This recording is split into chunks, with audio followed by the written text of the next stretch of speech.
2017 is already a year of change. Politically, we welcome a new president, a new governor in Missouri, and a new mayor in the city of St. Louis. So what does all of that mean for the region? And what are the other big stories that will grab headlines in the coming year? Tonight in the studio, a couple of people who will be writing some of those headlines, and another who will help our leaders in the region make sense of them. Joining us in the studio, Yemi Akande Barsh, the president and CEO of Focus St. Louis. Tony Messenger, the Metro columnist for the St. Louis Post-Dispatch, and Kate Uptergrove, the managing editor of the West and Mid-Rivers news magazines. From right to work and a possible city-county merger to our transit systems and soccer stadiums. What's caught the mind of these influential St. Louisans? Stay tuned.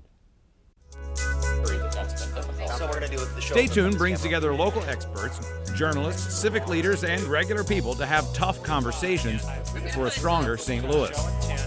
Add your voice to our conversation, and you're at the table as we stay on top of current events and go deeper, bringing more light and less heat to the issues that matter. From the 9 network of public media in Grand Center, this is Stay Tuned.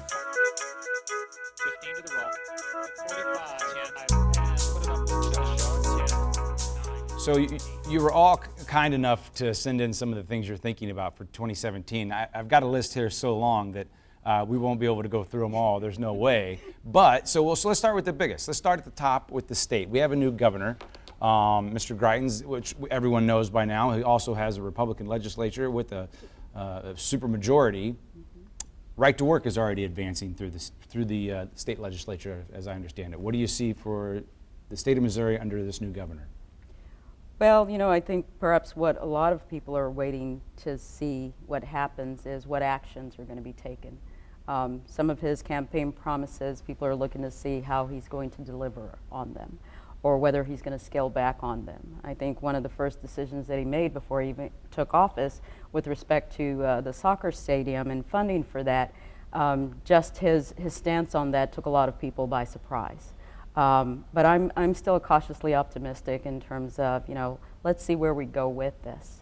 Perhaps there's an opportunity regarding that for us to look at best practices nationwide, especially what's been done in Kansas City, to see what we can learn from them. Talking about the stadium itself. The stadium itself. We'll table the stadium for just a second, yes. because I think that's a whole topic in and of itself. But, sure. But we have he has a legislature. We no longer have the executive branch and the legislative branch at odds. This is a chance for them to govern. I actually think they may be at odds, and this is the interesting thing about a Governor Greitens, and Yemi talked about him taking us by surprise on the stadium.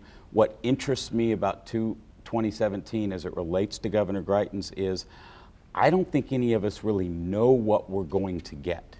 He's new to politics. He's new to the Missouri political scene. And while he ran as a Republican, he didn't used to be one. And he ran against the legislature. He ran talking about cleaning up the culture of Jefferson City against the very Republicans that he now serves with. And so I don't think we know exactly what we're going to get with Governor Greitens. I think we may have some situations like the soccer stadium where he surprises us. Here's another place that I'm working on a column about in which he surprises us. One of his first actions before he was even governor, the Capitol Police issued a news release that said security's changing at the Capitol. There's now metal detectors, and citizens, even if you have a concealed carry permit, can no longer bring guns into the state capitol. This is a Republican governor in a state in which Republicans love their guns, in which he just changed the debate about guns in the Capitol by an action without saying anything about guns. So I don't think we know exactly what we're going to get from Governor Greitens, and that's what interests me. Was that a message he was trying to send, or just the fact that it's bizarre in this day and age that you can walk into the state capitol with no metal detectors? I'm not sure whether he was trying to send a message or whether he just made a decision that he thought was best for the safety of the citizens or of staff or whatever, and the message gets sent and now he'll have to deal with it. The interesting thing about being governor is stuff is coming at you every day, and you have this big bully pulpit. And it's so different than campaigning. Everything you say everything you do gets magnified. And so a lot of what we saw in the campaign of somebody running for governor becomes much more magnified and quite a bit more nuanced and different when all of a sudden you're the governor. I'm not convinced that, other than on a couple of issues such as right to work, where Governor Greitens and his fellow Republicans who run the legislature, they're going to get along on a couple of the big issues. I think on some of the issues there's going to be some conflict. Does he sound like a Republican to you? He does and he does not. And to Tony's point that we're going to be surprised, Parkway last night or Wednesday night met to discuss their priority positions legislatively and have decided, exactly how they're going to react to some of the laws and things they think are going to come out of the Capitol. Funding for education, they're worried is going to be cut. A voucher system, Speaker of the House is in favor of it. They're worried about vouchers. And so I think they too don't know exactly what the governor's going to do and how to react to it, but they're planning ahead. Rockwood's right there with them. And so in community news, such as West and Mid-Rivers News Magazine, sometimes what happens at the state capitol has to take a while to trickle down to us. We're in the first week of the governor's tenure, and we're already talking about him in the local papers at the community level. It's happening faster than you might expect. Very fast. I heard there were several Democrats saying that they could work with this governor. They were optimistic. Is that just something you say on Inauguration Day regardless of what's going on, or do you think there's some sort of, they're seeing something in him that they might be able to work with? I would venture to say, as my colleagues here have all talked about, that it's a wait and see attitude. And I think it's just being open to the possibilities of what could happen. And right now, since there hasn't been anything that's been implosive, why start a fight? And so I think the approach that most people are taking is, wait and see. Let's see what other decisions he makes, and that'll determine the course of action that we'll take. It seemed like he was trying to be inclusive in his inaugural speech. And in fact, I thought there were a couple of lines in there that he thought would get applause and kind of got crickets. He mentioned Dred Scott and Langston Hughes and kind of looked up like he thought and nothing. But it was an interesting speech. The interesting thing about that is, so the other night the Black Caucus had a Martin Luther King event in Jefferson City, and Governor Greitens was there and gave a talk. And he was very welcomed. And it was something that was a contrast to Governor Nixon, who's a Democrat, who didn't necessarily have a great relationship with the Democratic Black Caucus in the Missouri legislature.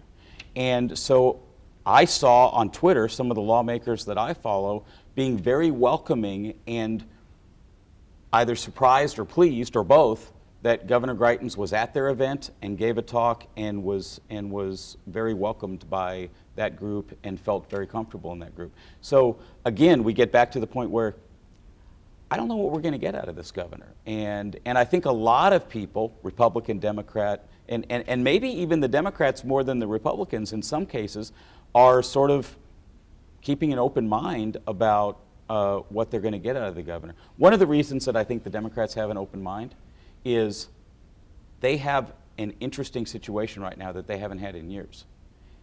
Everything that happens in Jeff City is the Republicans' fault. They own the Senate, they own the House, they own the governorship. And so no matter what happens, whether it's good or bad or whatever, it's going to be tied to the Republicans. Sometime in the next couple of days or a couple of weeks, Governor Greitens, through no fault of his own, is going to have to cut hundreds of millions of dollars from the budget. And he's going to cut them from the Parkway schools and the Rockwood schools in the city of St. Louis and rural districts all over, because he's going to have no choice. And he's going to cut health care from old people or disabled people. And he's going to cut money that senators and representatives are expecting to come to their districts. That's going to be one of the first things he has to do, because the budget that the previous Republican legislature and Democratic governor passed and or administered is out of balance. And so everything changes once you all of a sudden have to take money out of the budget that people are expecting to come their way, and then all of a sudden, doesn't matter that you're a Republican, doesn't matter that you like guns, doesn't matter what your positions were, you're the guy who stopped us from getting that money. Last question, we'll move on, but are we going to get a president out of him? I already heard that on Inauguration Day, too, from some people. Oh, he's going to run for president. He has aspirations, that's for Yeah. sure. The question is when. He's going to run for president. The question is, does he wait 4 years? Does he wait 8 years? Does he start running today? He's going to run for president. So Casey, you know, quickly, I just wanted to mention that, you know, the reaction that you said people had to his speech and places where people should have applauded, there was no applause. I think right now people just don't know what they don't know. And so they're just observing and looking, and once he starts making those budgetary decision cuts, then we'll start to see different, you know, factions, so to speak, that are Know his rallying. priorities, I Yes, guess. know his priorities in ways that people can be reactive to. So right now it's just a wait and see. Okay, so let's go back to your earlier point about his decision on soccer. That seems to have stalled the whole thing. Is soccer? I saw the mayor tweeted that none of the headlines have been right. It's never been a done deal, and it's not dead now. Is it dead now? No, I agree with the mayor that it's murky. I think there is still an opening. I think there's an opening with the governor. I think there's an opening with the Board of Aldermen. It's a tiny opening, and we're getting to the point where it's going to close, at least within the window that they want. But the MLS wants to be in St. Louis, and St. Louis wants the MLS, and there are some very wealthy people that want to make that happen. It's not dead. It seems like it's something that St. Louis wants across the city and the county. Is that fair? Well, soccer is huge in the county. That's why we're having the big, you know, ongoing debate about soccer in Maryland Heights and how much money the county is going to spend to put soccer fields out there and expand soccer. It's why Game On came to Chesterfield and said we want to build this big soccer complex out here.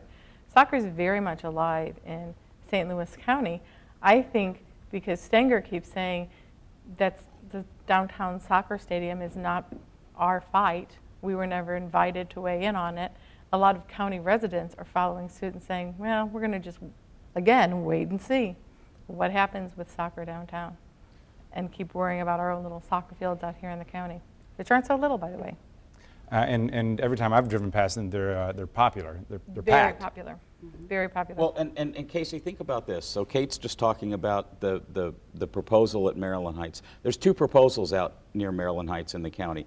There's one for a bunch of soccer fields, and there's one for a new ice hockey stadium or facility for both youth and the St. Louis Blues. So keep that in mind. While downtown, the Blues are talking about asking for public money for Scottrade, and the MLS folks are trying to build a new soccer stadium. The problem in St. Louis is these things are happening in separate conversations, one in the county, one in the city, and they're the same people having the conversations. That's the problem that we have in St. Louis on almost every issue, is that unlike almost every other city our size around the country, we're dealing with it in two separate conversations instead of one conversation about what's best for St. Louis. And in the county level, it's not just having those separate conversations, city versus county, it's municipality versus municipality. It's Chesterfield versus Maryland Heights on the ice arena. It was Chesterfield versus Maryland Heights on the soccer fields.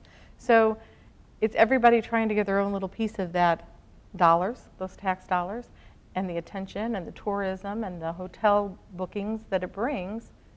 Everybody's trying to get their piece of that pie instead of all of us working together to get the piece of the pie. And so I would say that that's the biggest opportunity for us in 2017, for us all to get on the same page. And instead of these fiefdoms or municipalities fighting and having separate conversations, we should be looking for ways in which we could be working collaboratively, because that's really what's going to help increase our population, increase, talent, the millennials, the Generation X and Generation Z, and I've run out of alphabets. I don't even know what generation we're on now. If you have to I ask. think, if you have to ask, you're not part of that generation. Right, that's what I was trying to say. But I think that's part of the biggest opportunity for us. If we can all get on the same page, if we can, it's interesting. People say, St. Louis could be the whatever of this region.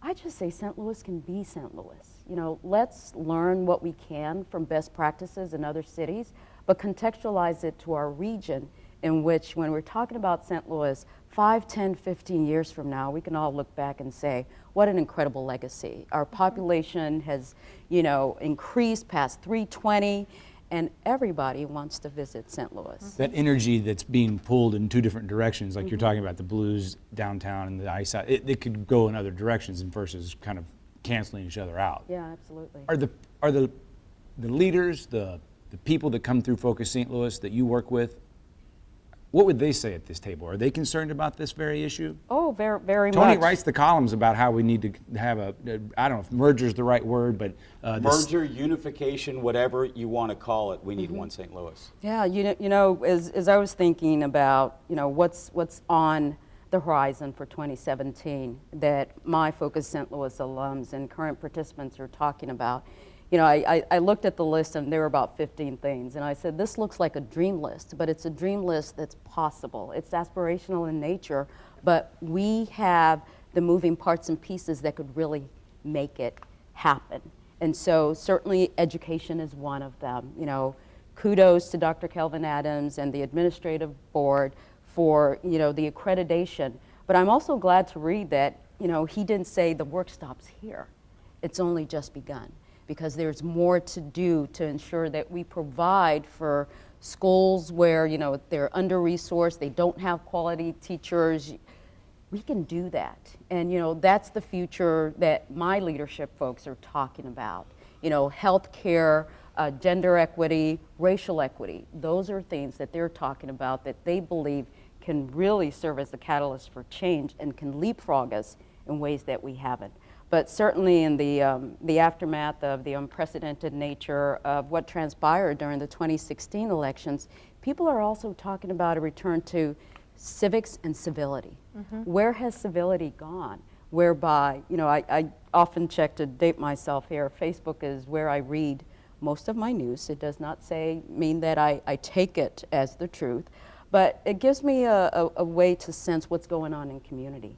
And in the aftermath of the elections, I'm reading postings where people are saying, I'm not going to this family dinner because I know there's going to be disagreement.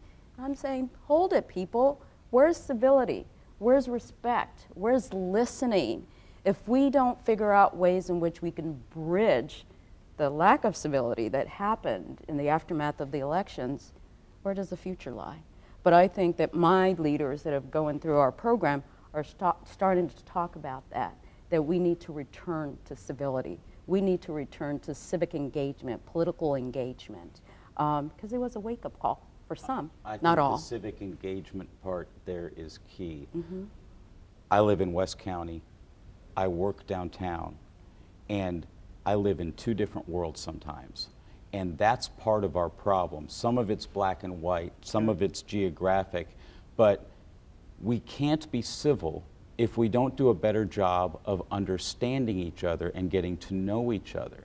And that's one of the problems we have in a place where like St. Louis, where we're so divided by municipality, Maryland Heights versus Chesterfield versus Baldwin versus Eureka versus Crestwood versus Florissant versus Afton, whatever, by city, by county, by black and white.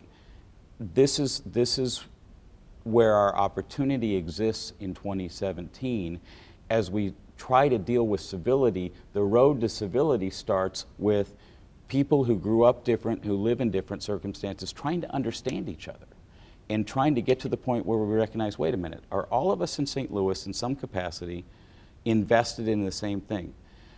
We talk about city-county. One of the things that I think is actually more important than city-county unification is school district unification.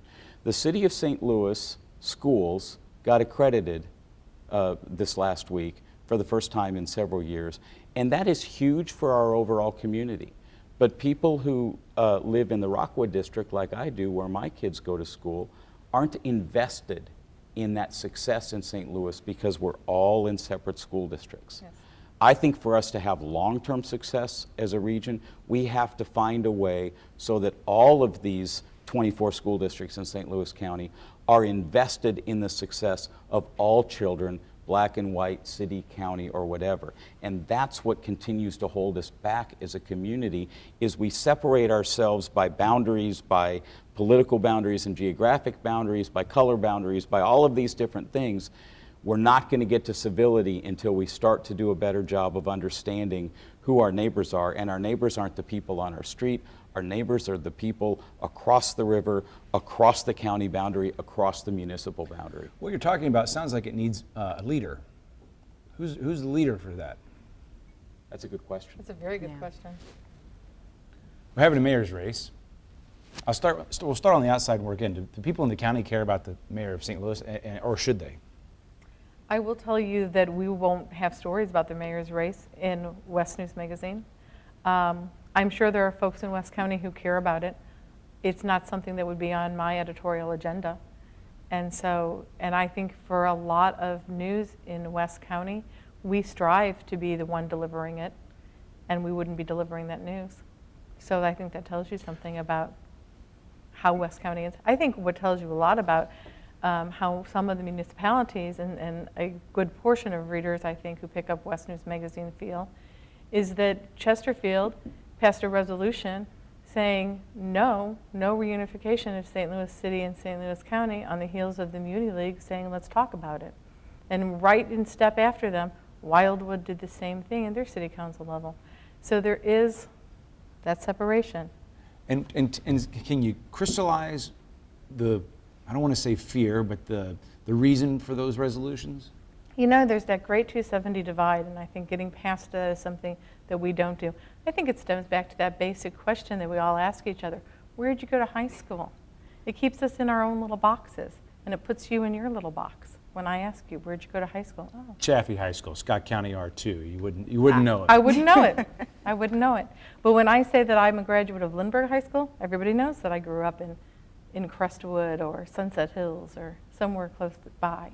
And yet here's what's happening that I think gives me hope that gets us towards a place in which we can be unified. There's a young man who lives in Chesterfield, who grew up in Chesterfield, whose name is Jake Hollander, and he went to the city council meeting in Chesterfield, and he stood up and he said, "You're wrong. You elected officials who care about your bureaucracy and care about your fiefdoms are wrong, because I grew up here. But I went to college in Washington, D.C., and when people in Washington, D.C. ask me where I'm from, I don't tell them I'm from Chesterfield. I tell them I'm from St. Louis, because I care about St. Louis." And he came back here and started a nonprofit called St. Louis Strong and is working to try to get like-minded people to say, you know what, let's get beyond what all of the 90 municipal mayors and boards of aldermen say. Let's talk to what the citizens say. Those citizens who are my neighbors, who have sons who play baseball with my sons, they work for the big companies that maybe they're located in the county, maybe they're located in the city. But the CEOs of those companies know that as long as we're divided, we're going to have a hard time getting the best quality employees and continuing to grow their businesses in this St. Louis region. When those CEOs start coming out and publicly saying unification is the future of St. Louis, then the conversations that happen at city council meetings in West County and South County and North County, that's when they start to change. We just have a couple of minutes, but I want to ask about the mayor's race. We can't talk about all 12, I believe it is, that we have in the city. Right. I'm curious if you think this is a good process where the mayor could be elected with 10, 15% of the vote, because they're not going to be challenged in the general. Is that a good way to run a railroad? Personally, I don't think it's a good way to elect a mayor. But having said that, I think there's an opportunity, going back to my earlier point about civic engagement, that we need to look at the numbers in terms of people that are registered voters and people that are voting. And I don't have those numbers with me right now, but if we looked at it, it's been steadily decreasing, especially people who are voting in mayoral elections. And so there's an opportunity here to get out the vote.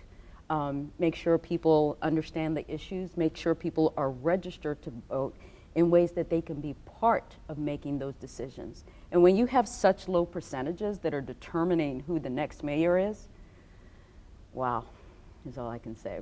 We have some work to do, but there's an opportunity to do it. And there's a young man that I know who is working to that effect. He calls it the U-Turn Project. His name is Cedric. And C Sharp. C Sharp, yes. And so we've Friend of been, the show. Yes, and so we've been talking to him about how we can increase voter registration, voter participation, and voter education. Because if you look at, I think it's important that we have individuals that are really residents of the city. I work in the city. I don't live in the city, but I have a vested interest in knowing and being part of, you know, just better understanding of what the issues and the priorities of each one of those candidates are. But I think there's something to be said for ensuring that we have those residents of the city being part of that engagement process. I'm going to run us right up to the clock. Yes. We've got 30 seconds left. You would like to see what characteristic in the next mayor?